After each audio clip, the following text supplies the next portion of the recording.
Hey, everybody, this is both for the Oakland City Council and for the citizens of Oakland.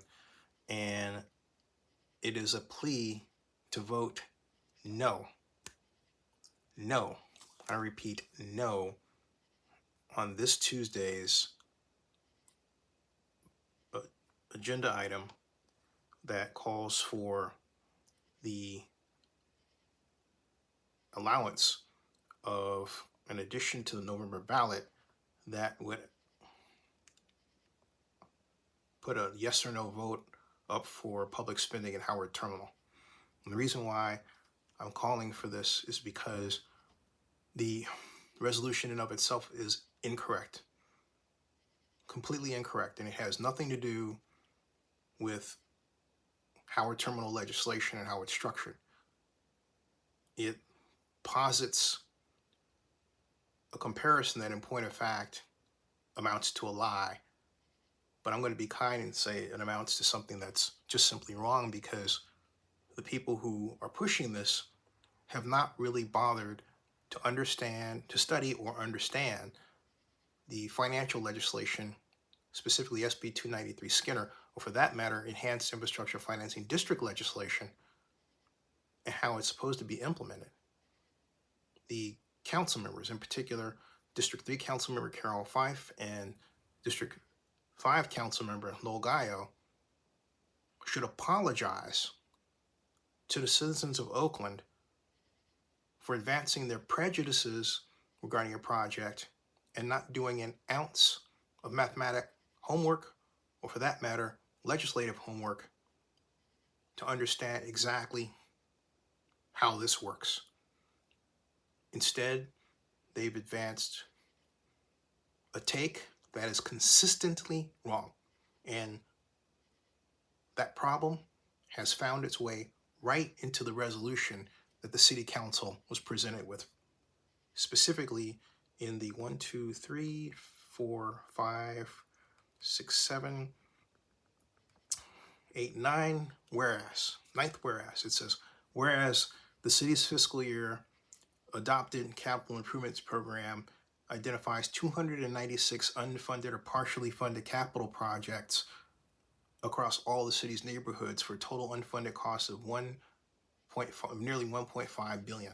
Well, if Council Members Fife and Councilmember Gallo had actually bothered to read any enhanced infrastructure financing district law, starting with SB 293 Skinner, because it focuses on, it was designed for Howard Terminal, they would learn that the law allows the use of tax increment financing revenues for any project deemed of community-wide significance anywhere outside the boundaries of the enhanced infrastructure financing district itself. So Howard Terminal is roughly, let's say, 55 acres, but the money can be spent on all of these 296 unfunded or partially funded capital projects if the Public Financing Authority, which has not been formed, decides that should be the case, and that decision is represented in the infrastructure financing plan, also called for by law and not done yet. If the council members, all the council members, actually got together and paid attention to how the legislation was structured, and then of equal importance, what the total assessed value of the proposed build out is, which Oakland Athletics President Dave Cavall says is $12 billion, then they would ask the question, what would that come to in the form of a tax increment over a 45-year period that could be collected and used for bond money? And I happen to have the answer right here, and I'm going to show it to you right now. There is the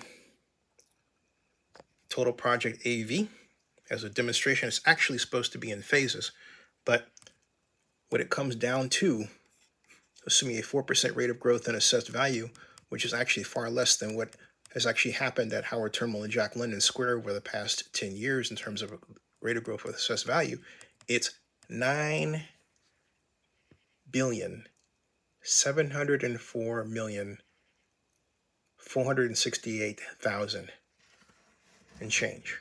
Okay? That's what it comes to. That's what it comes to. And so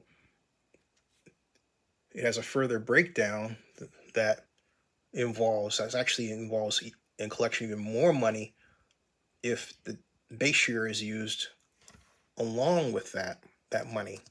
And that would come to 15,224,000,000. Okay? So anybody can do this math. Do you understand? Anyone can do this math. This is simple tax increment financing math. It's been around for decades. And I am still the only person that has a spreadsheet tuned to Howard Terminal that uses the classic yet legislatively called for tax increment financing formula. That's shameful. And yet here you have these council members presenting this resolution as if Howard Terminal can't finance, listen to me, can't finance that $1.5 billion in citywide infrastructure projects, and as if there's no legislation that allows that to happen, yet it's baked right there in SB 293 Skinner. What the hell are you all doing? What the hell are you all doing? And Carol, I'm asking that question. I'm not going to get an answer from you, but you're doing a disservice to the city, okay? You're doing a disservice to West Oakland. And no, Guile, you're doing exactly the same thing. A complete disservice. It's one thing to call for a vote if you understand the project, but both of you express prejudices and you don't let go of them. Prejudices around the idea that, well, this is a baseball stadium. Actually, it's a large-scale event center. Baseball will be its primary use, but it can be used for hundreds of different types of events.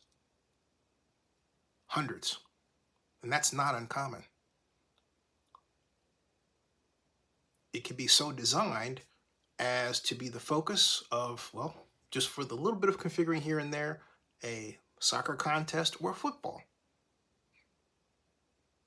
But how Councilmember Fife has characterized this and tried to say that it can't at all be done because it takes away from the focus on resolving the homeless problem proves that Councilmember Fife does not understand basic economic development, period. Which is very disappointing for me to say, but at this point it's time for some truths. Okay, I've seen enough. There was a time in Oakland we understood this and we implemented it. We haven't had a great track record of doing this since we built what was called Oracle Arena. And when it comes to sports, we forget that business owners are just that. People who own a business that's called a sports franchise. That's no different than the owners of any other company in Oakland or anywhere.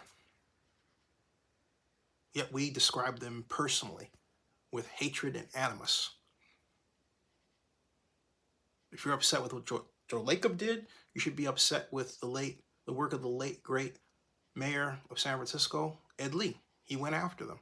If you're upset with the Raiders going to Las Vegas, you should be upset with Nevada Governor Brian Sandoval, who played as much of a large role in getting the Raiders to Las Vegas as did the late Sheldon Adelson, founder and CEO of Las Vegas Sands. I can go on and on and on. Governments, other governments that are more competent at doing economic development than ours, which wasn't always the truth at all, are eating us alive. And it's continuing to happen. What happened to us during the NBA Finals was embarrassing. And if you didn't get it then, the fact that Oakland was basically all but wiped out of the national scene, you're never going to get it. That's money, free national and world advertising revenue that has gone to promote Oakland in the past that we have just lost. What does that affect? It starts with a T. It's called tourism. All right? And you're threatening to chase more of our tourism dollar potential away by the way you're handling this project.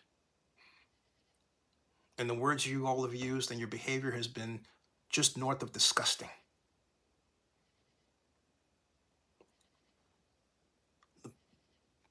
The city council resolution is written incorrectly. To vote on something that's written incorrectly, that's tantamount to a lie, is nothing less than bad policy and bad decision making. Vote no. Vote no. And learn the project. Some of you out there who claim to be socialist, I'm glad you do, but I'm going to tell you something. If you claim to be socialist, you know nothing about socialism. Because the tools to achieve the type of socialist-directed policies you want are right there in SB 293 Skinner or any enhanced infrastructure financing district legislation version in California. All you need to do is read them in depth, every single word. Understand the case histories. Understand how they're employed in other cities and towns and counties in California. Learn for yourself. Don't ask someone else. Read the legislation. Learn. There's not enough learning going on.